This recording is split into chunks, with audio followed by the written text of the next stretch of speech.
Kehadiran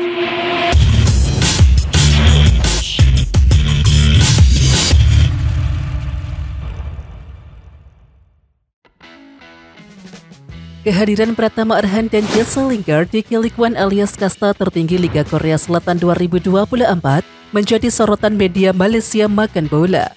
Mereka menyebut kedua pemain tersebut akan membuat K-League One mendapatkan untung besar. Rupanya, makan bola memperkirakan hadirnya Pratama Arhan dan juga Jesse Lingard bisa membuat K-League One untung karena faktor followers. Pasalnya dari segi jumlah pengikut di media sosial khususnya Instagram, keduanya memiliki pengikut yang banyak. Imbas positif juga menimpa klub baru Pratama Arhan Suwon FC. Asisten pelatih Suwon FC Yoo Young Jun mengungkapkan kepindahan bintang timnas Indonesia itu secara tidak langsung telah mengangkat profil tim K-League One.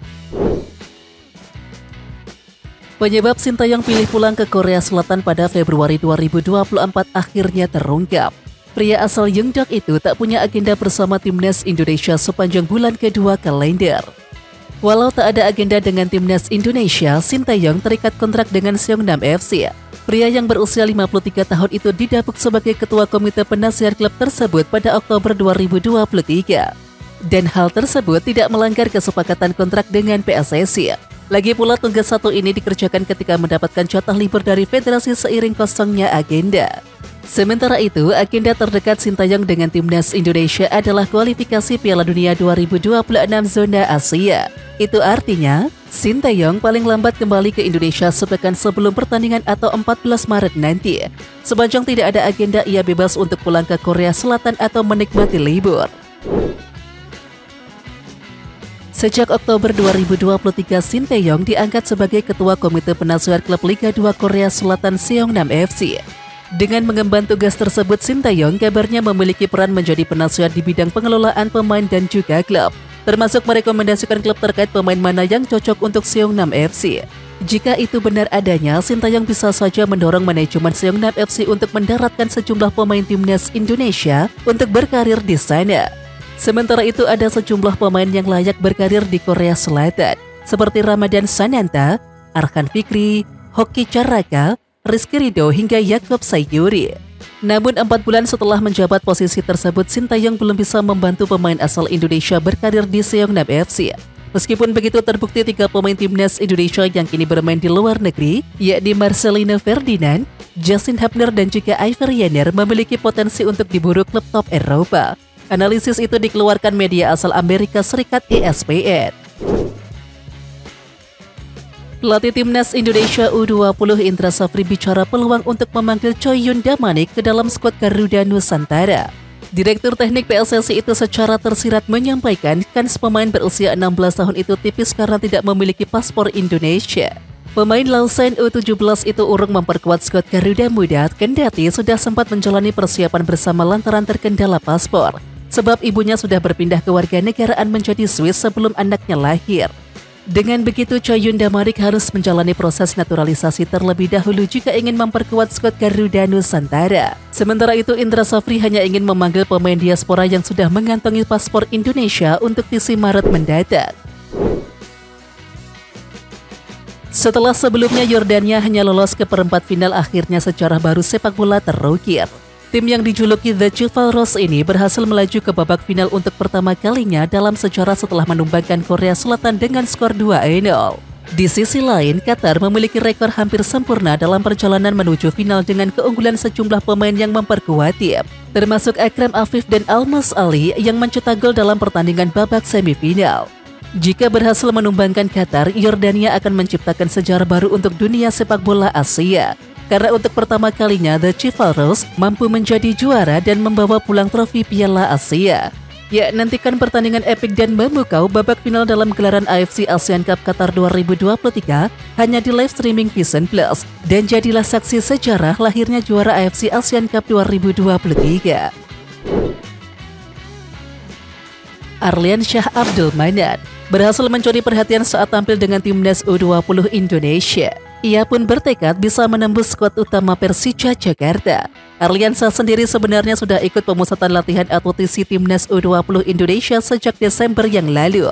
Pemain berusia 18 tahun itu bahkan masuk dalam bagian tim yang berangkat misi ke Doha, Qatar pada tanggal 22 sampai 29 Desember 2023 yang lalu. Arliansyah mendapatkan sorotan seusai mencetak gol kedua saat timnas U20 Indonesia melakoni uji coba melawan Uzbekistan.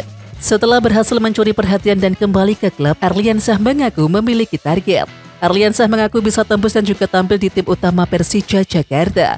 Oleh karena itu, yang pertama Arli ingin dalam waktu dekat ini bisa membawa Persija usia muda keluar sebagai juara elit Pro Academy. Kemudian setelah itu tentunya bertekad bisa terus memperkuat tim nasional. Setelah itu tentunya ia ingin bisa menjadi bagian dari tim utama Persija Jakarta nantinya. Pemain timnas U20 Indonesia Michelle Osman yang sudah mulai menggeluti sepak bola sejak umur 8 tahun sudah beberapa kali dijadikan eksperimen. Awalnya Michelle Osman beroperasi sebagai penyerang, kemudian diplot menjadi gelandang bertahan, dan terbaru Michelle Osman ditempatkan di sektor pertahanan saat bersama timnas U20 Indonesia besutan Indra Safri. Diakui Michelle tidak ada kendala saat digeser ke posisi bek tengah. Dia menambahkan untuk pemain di sektor gelandang, Casemiro dari Brazil dipilih menjadi inspirasi. Sementara untuk pemain belakang, ia mengagumi pilar timnas Indonesia Jordi Amat. Saya sebagai gelandang bertahan role modelnya Casemiro, seorang fighter, kata Michelle. Kalau di Indonesia ada Jordi Amat, sambung pemain berpostur 183 cm tersebut. Pelatih Indra Safri mengaku sudah mengantongi 8-10 pemain diaspora yang berpotensi dipanggil ke pemusatan latihan atau TC Timnas U20 Indonesia, yakni pada Maret 2024. Yang pasti pemain diaspora itu sudah mempunyai paspor Indonesia. Saya sudah menginventarisir 8-10 yang berpaspor Indonesia yang bermain di luar, kata Indra Safri. Baik itu keturunan dan anak-anak Indonesia yang di luar, sambung Indra Safri. Sebelumnya Indra Safri pernah mengungkapkan rencana memanggil 2 pemain diaspora yang merupakan jebolan Piala Dunia U17 2023. Keduanya adalah Wilber Jardim dari Sao Paulo U17 dan Amar Raihan Burkic dari Hoffenheim U17. Indra Safri mengaku sangat berterima kasih kepada para pelatih pemain bersangkutan yang melepaskan anak asuhnya ke TC Timnas U20 Indonesia. Indra Safri menjadwalkan timnas Indonesia U20 akan kembali melakukan pemusatan latihan atau TC pada Maret 2024. Dalam rangkaian TC tersebut, juru taktik 61 tahun itu memastikan skuad Garuda Nusantara akan melakoni 2 laga uji coba.